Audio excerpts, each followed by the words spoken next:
बिस्मिल्लाहिर्रहमानिर्रहीम। Previous lecture में हम लोग डिस्कस कर रहे थे कि किस तरह से जो है ना हम लोग फील्ड में किसी भी स्पीशीज का जो है ना वो डैमेज रिकॉग्नाइजेशन कर सकते हैं कि इस स्पीशीज ने जो है ना इस फील्ड को जो है ना वो डैमेज किया हुआ है।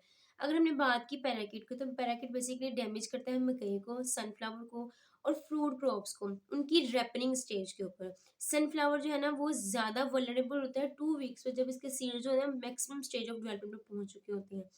मजीद ये कि हम लोगों ने सनफ्लावर की अगर बात की तो उसमें जो है ना इन्होंने क्या करना है जी, पैराकीट ने एक्सट्रैक्ट करने हैं सीड्स को हस्क से, ठीक है। और मजीद ये कि हम लोगों ने बात की, अगर हम parakeet damage to fruit like orange की बात की, तो हमने ये देखा कि इरेगुलर कट्स जो होती है ना, इरेगुलर कट्स ऑरेंज की स्किन के ऊपर बने होते हैं, और वो कट्स ये बता रहे होते हैं कि पैराकीट ने अपने मैंडिबल के पिंसर एक्शन की मदद से जो है ना इसको डैमेज करने की कोशिश की है। क्लियर है, वो अपनी जो है ना फूड को हासिल किए हैं। अब मजीद हम लोग जो है ना डिफरेंट और स्पीशीज की बात करते हैं, जैसे कि red vented Bulbul damage in fields due to red vented bulbuls। अब ये जो रेड वेंटेड बुलबुल है ना, इसने पिक करना होता है सॉफ्ट फ्रूट को। किसने क्या करना होता है जी, पिक करना होता है सॉफ्ट फ्रूट को, जिसमें एग्जांपल आ जाती है परसिमोन्स की। और मजीद ये कि इसने पहले से डैमेज किया हुआ है पैराकीट का जो है ना उसको खाना, लाइक सिट्रस फ्रूट्स वगैरह हो गए ना। तो इसने पिक करना है वेजिटेबल के लीव्स को, जैसे कि कैबिज है, कैलीफ्लावर है, गोभी है और बंद गोभी वगैरह है। इसने क्या करना होता है जी, पिक करना है पके हुए फ्रूट्स को, पके हुए सॉफ्ट फ्रूट को, राइट, सॉफ्ट फ्रूट्स को। इसकी हमारे पास एग्जांपल क्या आ जाती है जी, परसिमोन्स। और मजीद ये कि पहले से ही डैमेज किया हुआ पैराकीट का जो है ना, जैसे कि सिट्रस फ्रूट, उससे को भी ये जो है ना खा लेता है, अपनी खुराक को हासिल कर लेता है। And after initial damage by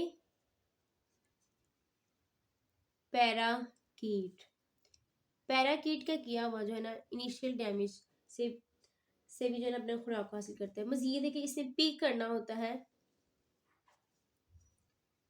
leaves को। किसके लीव्स को, वेजिटेबल के लीव्स को, वेजिटेबल लीव्स को। और वेजिटेबल्स में क्या क्या हो सकता है जी, इसमें हो सकता है कैबिज, कैबिज हो सकता है, कॉलीफ्लावर हो सकता है। ये थी एक एग्जाम्पल रेड वेंटेड बुलबुल की। मजीद हम लोग डिस्कस कर लेते हैं जी, डेट इज दी कलर्ड या फिर टर्टल डव और ब्लू रॉक पिजन की।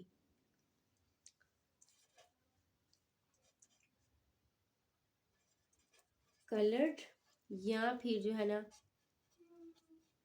Turtle doves, turtle doves and blue rock pigeon.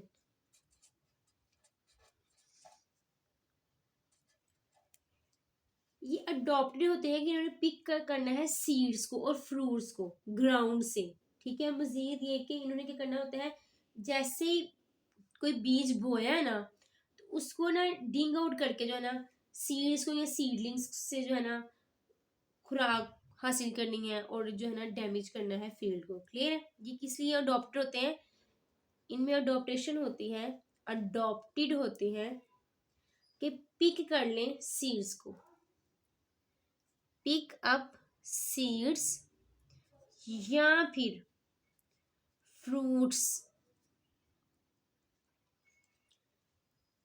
कहाँ से करना जी पिक फ्रूट को और सीड को? ग्राउंड से, ग्राउंड से। क्लियर है? या फिर ये हो सकता है कि इन्होंने क्या करना है, डिगिंग करनी है, खुदाई करनी है, डिगिंग आउट सीड्स, या फिर सीड्स हो सकते हैं, या फिर वो सीडलिंग्स हो सकती हैं, सीडलिंग्स हो सकती हैं। जैसे ही बोया गया है सीड्स को, आफ्टर सोइंग, ये जो स्पीशीज होती है ना हाईली अडोप्टेड होती है कि ये जो है ना सीड से या फिर फ्रूट से जो कि ग्राउंड पर मौजूद है वहां से खुराक को हासिल करें। ये पर्च नहीं करती, ना ये पिक करती हैं हेड्स को। किसके हेड्स को? Standing crop, standing grain crops के हेड को ये पिक नहीं करती, सिवाय ज्वार के। ज्वार के अलावा किसी भी स्टैंडिंग ग्रेन क्रॉप्स के हेड्स को पिक नहीं करती। उसकी रीजन है कि इनके एक तो हैवी वेट होता है, दूसरा ये कि इनकी जो बिल होती है ना, इनकी जो चूंच होती है वो वीक होती है। क्लियर है जी? दे कैन नॉट पर्च, ये पर्चिंग नहीं कर सकती।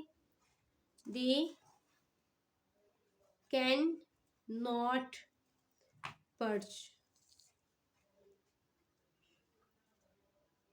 ये पर्चिंग नहीं कर सकती, ना ही ये पिक कर सकते हैं।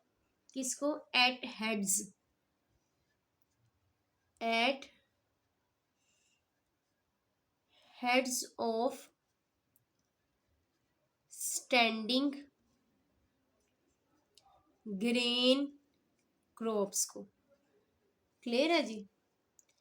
ना तो ये पर्चिंग कर सकते हैं और ना ही पिक कर सकते हैं स्टैंडिंग ग्रेन क्रॉप्स के हेड को, सवाए एक्सेप्शन केस है, सवाए ज्वार को।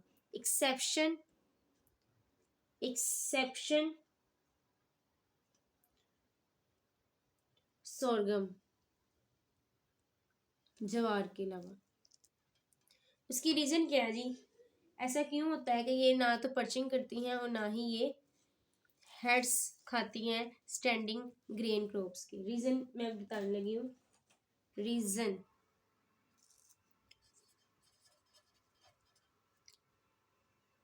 रीजन ये है इनका हैवी वेट होता है, हैवी वेट होता है। मजीद ये कि इनकी वीक बिल होती है। क्लियर है जी? इनकी जो फीडिंग होती है ना बेसिकली महदूद होती है थ्रेशिंग ग्राउंड्स पर या फिर बंडल्स के इर्द गिर्द, उन बंडल्स के इर्द गिर्द जो कि फ्रेशली हार्वेस्टेड ग्रेन क्रॉप्स हैं। क्लियर? फीडिंग, इनकी फीडिंग क्या है जी? मेनली कन्फिनाइड है, महदूद है। किस पे महदूद है जी? टू टू थ्रेशिंग ग्राउंड्स के, थ्रेशिंग ग्राउंड्स के, या फिर अराउंड बंडल्स, वो बंडल्स जो कि freshly harvested, harvested grain crops हैं, ग्रेन क्रॉप्स हैं। क्लियर है जी? मजीद ये कि ये लोडिंग और अनलोडिंग जो है ना बेस ग्रेन स्टोर्स की, वहां से भी जो है ना अपनी खुराक को हासिल कर लेती है। एज वेल एज इसके साथ साथ around loading and unloading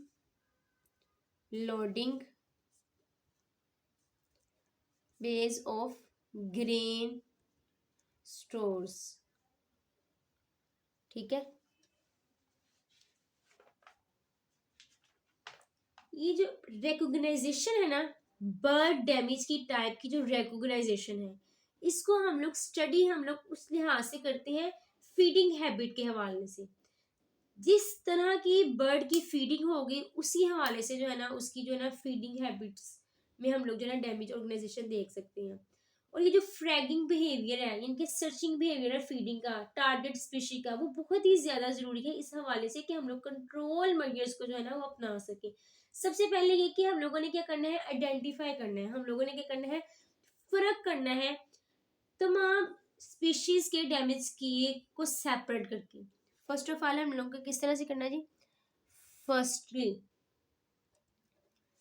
firstly हम लोगों ने डिस्टिंग्विश करना है, फर्क करना है, डिस्टिंग्विश करना है, मजीद ये कि आइडेंटिफाई करना है उस डैमेज को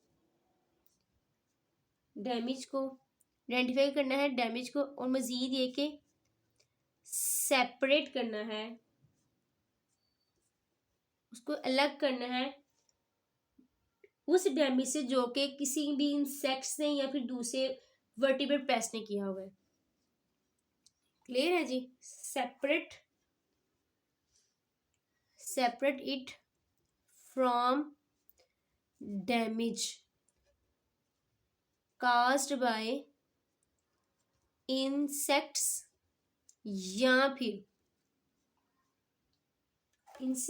फिर अदर वर्टिब्रेट पेस्ट,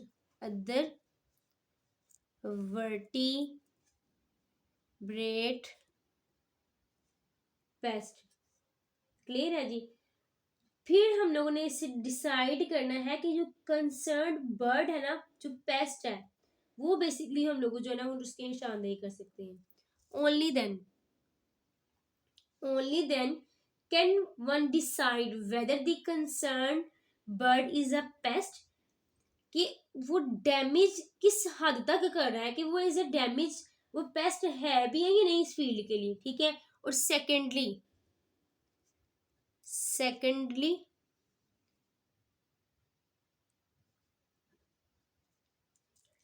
ये जो इंफॉर्मेशन है जो कि इस्तेमाल की गई है डेवलपिंग सूटेबल कंट्रोल मेजर्स के लिए, वो भी हम लोग को बहुत ही इफेक्टिव होती है अगर हम लोगों ने किसी भी जो है ना कंट्रोल को या कोई भी कंपेन वगैरह चलानी है अगेंस्ट बर्ड डैमेज कंट्रोल की। क्लियर है। इंफॉर्मेशन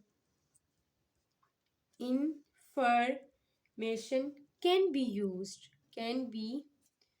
यूज्ड इन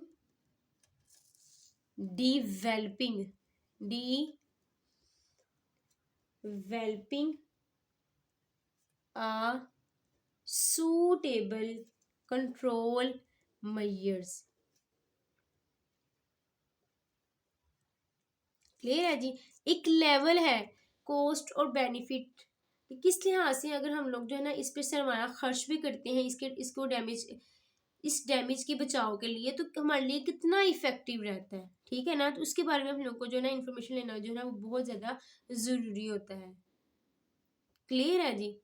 इसी रिलेटेड मज़ीद इंटरेस्टिंग इन्फॉर्मेशन के लिए जो है ना हमारे सब्सक्राइब करें चैनल, लाइक करें माई वीडियोस। अपना ख्याल रखिएगा, दुआ में याद रखिएगा। इंशाल्लाह मिलते हैं नेक्स्ट वीडियोस में। अल्लाह हाफिज़।